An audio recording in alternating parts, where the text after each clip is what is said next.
Hello, and welcome to On Good Faith, a program sponsored by the Cape Cod Council of Churches.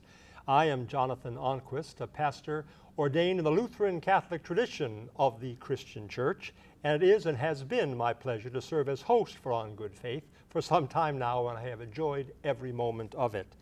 Our intention for On Good Faith is to bring to you, give you a chance to know and to hear and to understand better persons, organizations, individuals, events that touch us in our lives on Cape Cod. And today, our focus is the YMCA of Cape Cod. And on its banner it says it's for youth development, for healthy living, for social responsibility. What a miracle it is to accomplish those kind of things for a community. Miracles. I always try to get into some kind of a reading, and today it's a reading from Walt Whitman from his Leaves of Grass. It's a poem called Miracles, and I think it's fitting to our subject today. Miracles. Why, who makes much of a miracle? As to me, I know of nothing else but miracles. Whether I walk the streets of Manhattan or dart my sight over the roofs of houses toward the sky, or wade with naked feet along the beach just in the edge of the water, or stand under trees in the woods, or talk by day with anyone I love, or sleep in the bed at night with anyone I love, or sit at table at dinner with the rest, or look at strangers opposite me riding in the car, or watch honeybees busy around the hive of a summer forenoon, or animals feeding in the fields, or birds, or the wonderfulness of insects in the air, or the wonderfulness of the sundown, or the stars shining so quiet and bright, or the exquisite, delicate, thin curve of the new moon in spring. These, with all the rest, one and all, are, to me, miracles, the whole referring, yet each distinct in its place. To me, every hour of the light and dark is a miracle. Every cubic inch of space is a miracle. Every square yard of the surface of the earth is spread with the same. Every foot of the interior swarms with the same. To me, the sea is a continual miracle. The fishes that swim, the rocks, the motion of the waves, the ships with men in them. What stranger miracles are there? Sometimes, with one I love, I fill myself with rage for fear I effuse unreturned love. But now I think there is no unreturned love. The pay is certain, one way or another. Doubtless, I could not have perceived the universe or written one of my poems if I had not freely given myself to comrades to love. Wow. Given of ourselves to comrades to love. Miracles. And the work of the YMCA is youth development, healthy living, social responsibility. Focuses of our YMCA, miracles to be seen. Stacy Pugh is president and CEO of the YMCA of Cape Cod. And Stacy, welcome to On Good Faith, and please tell us how you're going to proceed making miracles happen. Ooh, it's a big task. Thank you for having me today, Jonathan. It's such a pleasure to be here with you and be talking about this idea of how the Y can produce miracles in our community, and they can be very small or they can be very big. Certainly they impact so many people's lives, the great work that our staff do in helping others through their journey. When you talk about youth development, we all know one of the greatest miracles is life that is given to a child. And that is one of our huge focuses, is to nurture the potential of children and ensure their growth and development into the future. And so many of our programs, serve different ages, all the way from newborn up until going off to college when we're talking about nurturing youth. Well, it sounds so basic, that effort, but now what ways particularly, I mean, with youth? I had an interesting quote I had, youth is a gift of nature, but age is a work of art. Ooh. Mm-hmm. I thought that was classic. Mm-hmm. Youth is a gift of nature, but age is a work of art. And I am sure the YMCA is working with the miracle nature of the youth, mm-hmm. but also trying to produce a work of art as mm-hmm. we age. Mm-hmm. And that's quite a beautiful sounding challenge. And what are some of the things specifically that the Y does for the young? Mm-hmm. Sure. We have programs that teach children how to swim, which is certainly a very important skill and confidence builder in building our youth for the future. So swimming lessons has always been a huge component. A lot of people know the Y for gym and swim kinds of activities, and it's certainly core to our mission, the value of teaching children how to swim, but along with that comes so much more than the actual skill. It's the confidence to help them develop into their future. We also have early learning programs for infants, toddlers, and preschoolers, so parents can go to work and know that their children are being well cared for in an affordable setting with high quality relationships that are built between teachers who develop the children's needs. And then we have teen programs that also help support teens and their needs as they are navigating the difficulties of being a teenager in middle school and in high school on Cape Cod. So we really try to find core programs that we offer to each youth development age. Do you, with all those core programs, mm-hmm. I don't mean to get to just to money, but finances, my wife and I are members of the YMCA. So we pay our regular dues so that we can go and work out and take advantage of the exercise programs and the like. Is that the same membership as someone who would be utilizing the child care? Or how diverse is your financial story? I mean, it's got to be confusing. It's complex. One thing I think that we're great at the YMCA is garnering a variety of resources to make it a stable financial model. Yeah. So some families utilize programs and services, may have the ability to pay for those programs and services. Others may not, and we never turn anyone away due to their inability to pay. And therein lies the complexity. Yeah.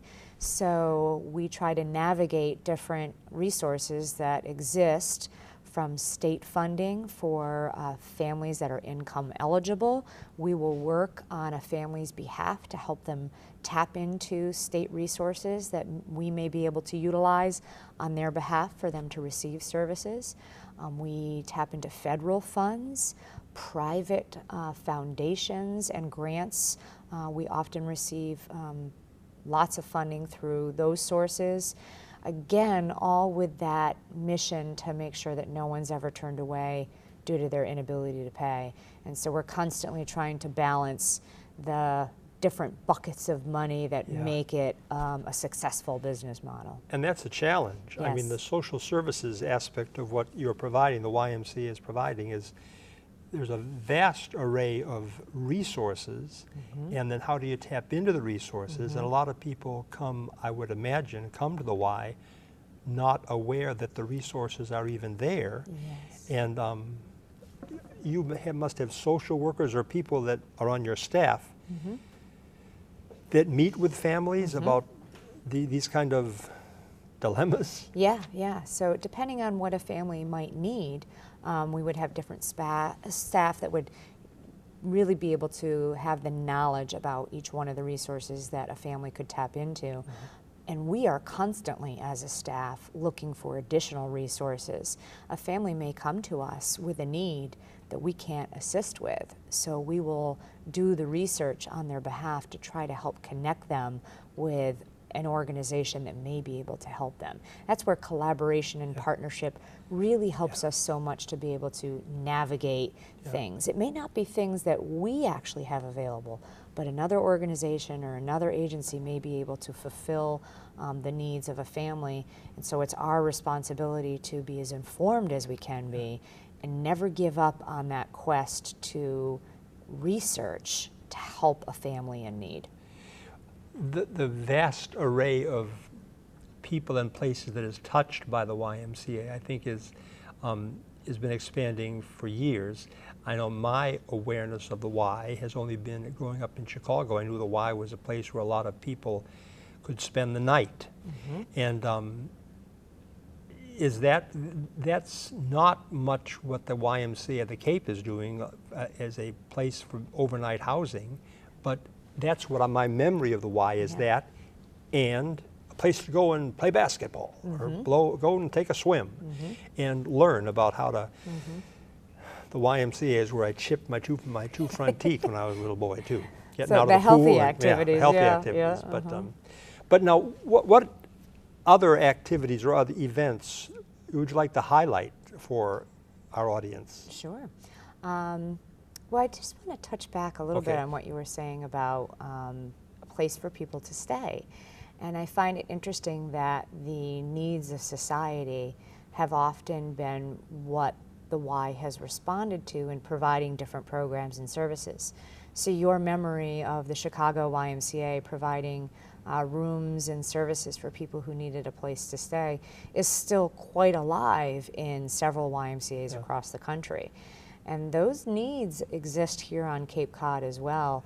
And so my role is often to listen to the needs of our community and try to find, is there a gap that's not being met, like the housing issue?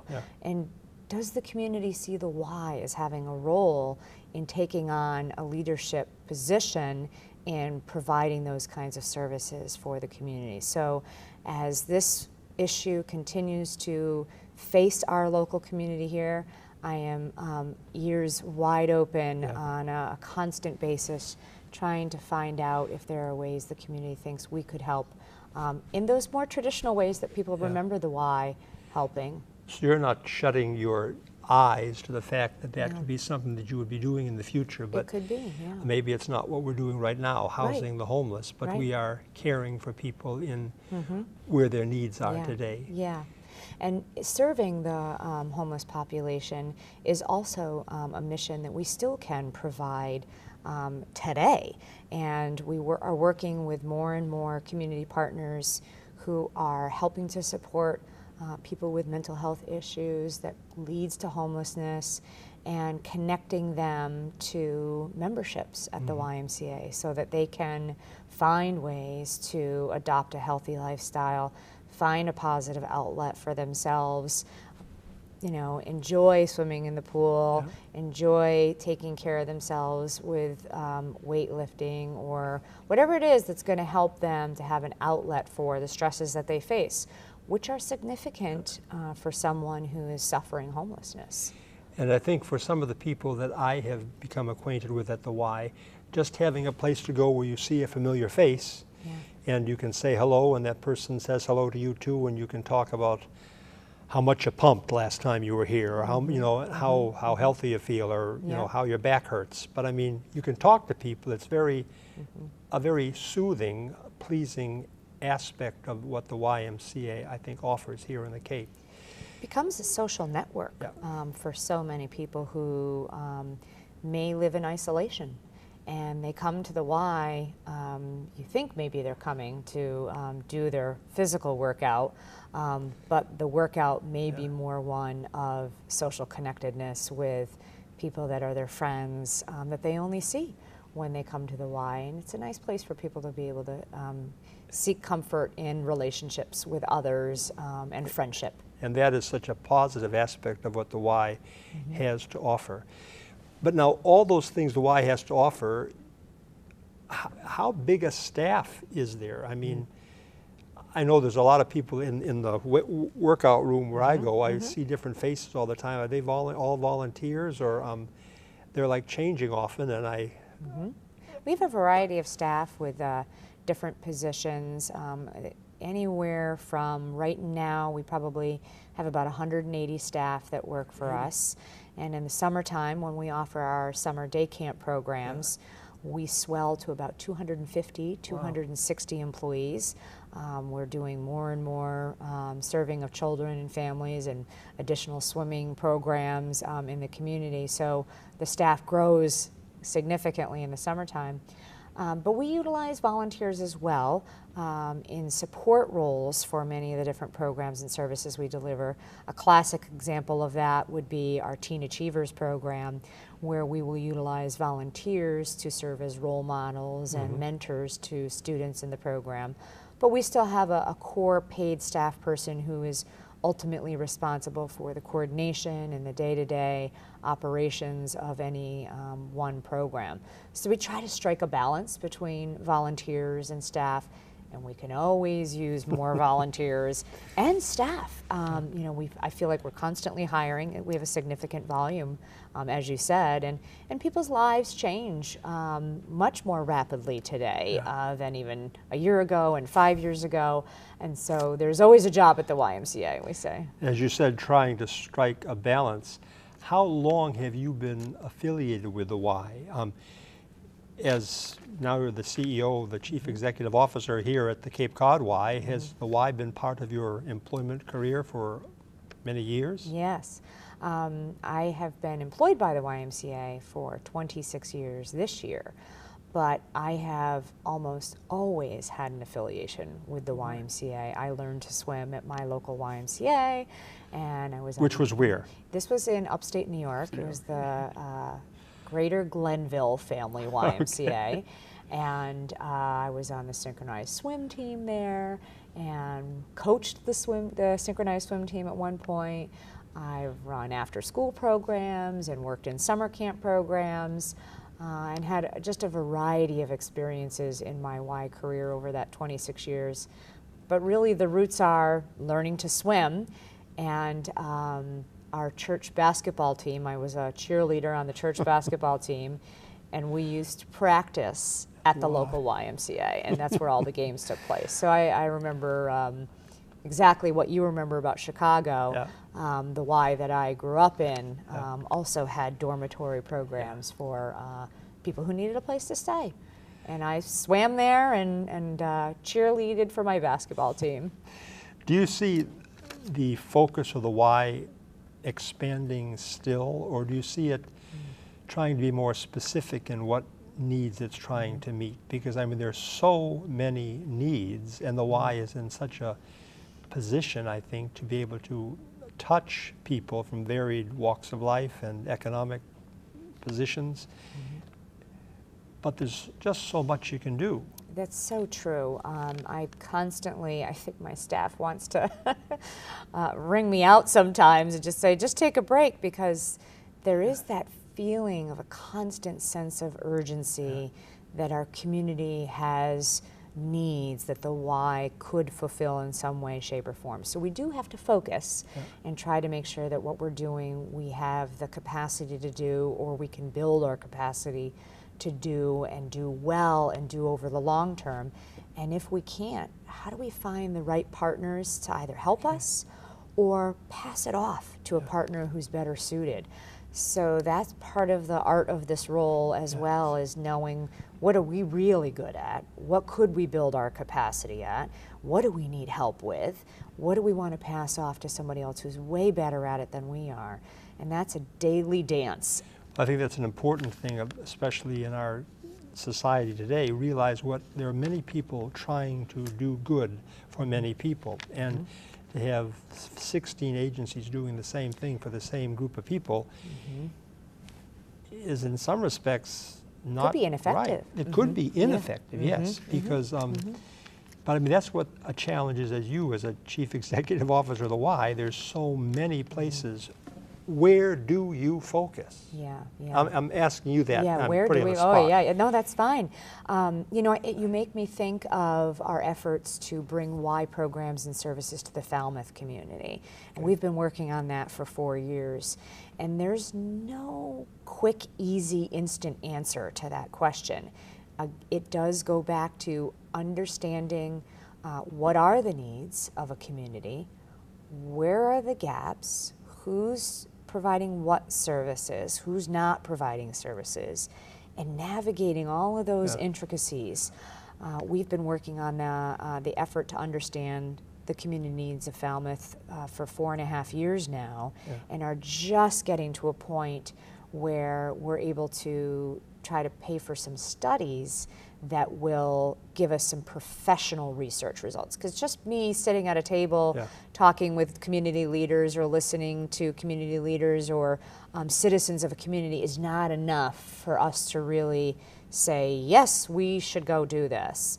So we really try to think about how we can get real informed data to help us make those decisions about, it's not just 75 people that think we need this, but it's a huge community that needs it. But just that responsibility is pretty much yours? No, we have a board of directors, which is ultimately responsible for making these large decisions about what efforts are we going to focus on.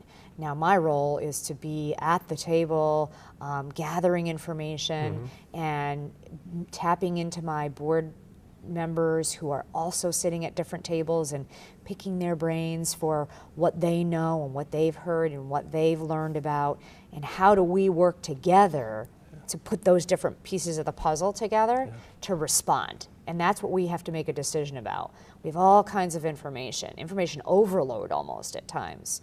But what are we going to respond to, and what's the potential solution that we could offer to assist? How are you answering that question? Are you still in the midst of the dilemma of having the question in front of you, or are we working at answers? Sure. I guess it depends on what the issue is.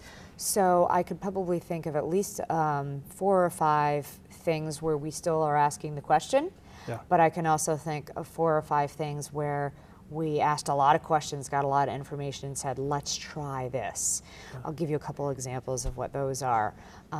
There is a significant concern over the higher incidence of cancer on Cape Cod than in other communities. Now, you know why that is, I'm not the expert. There's certainly the research out there that we've tapped into. But okay, now what? So what do we do to support the fact that this is an issue? So we responded with the YMCA's Live Strong at the Y program, which is a 12-week program, and it is free for anyone who is living with cancer and has a cancer diagnosis. And so it's a 12-week program that helps them to combat fatigue and the effects that the different treatments they are participating in have on their physical body.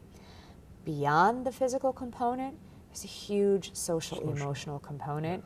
And so we bring together groups of people who are living with cancer now, which is really, in my mind, such a huge progress we've made as a country in the medical field, is that so many more people can live well with cancer instead of dying from cancer.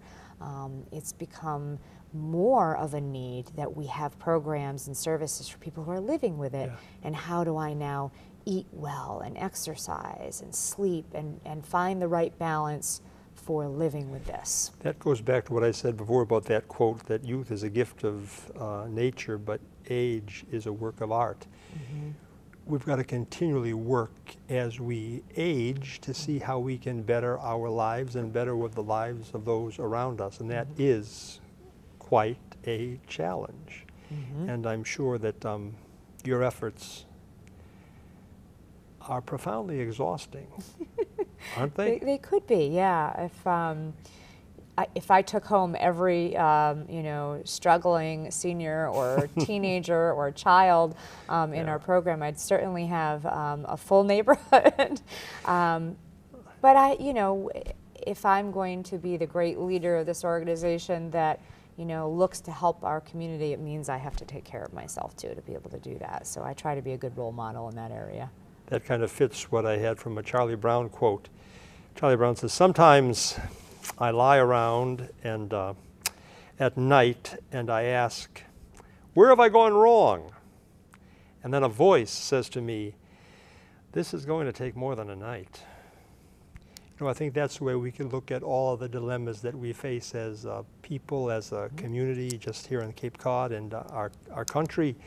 You know, it's going to take a while. And I think the work of your work, Stacy, as the head of the YMCA of Cape Cod, and the work of the Y is so essential and so vital a part of our looking at a future with, I think, what needs to be looked at with hope.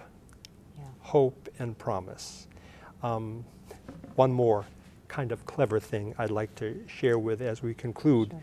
After Thanking you, Stacy, for your work at the Cape YMCA as CEO and president, and all the work you've done with the Cape YMCA and continue to do. But I thought this was kind of interesting. I'm confused about the end times. I don't know whether to be an amillennialist, a premillennialist, or a post-millennialist. The answer is, we recommend you adopt our position. We're pan-millennialists. That is, we believe everything will pan out in the end. I think with the guidance of people like Stacy and the work of the YMCA, things will pan out pretty well for us, especially here on Cape Cod. I thank you for being with us today on Good Faith, and look forward to seeing you again as we look forward with hope to our future here. Peace to you.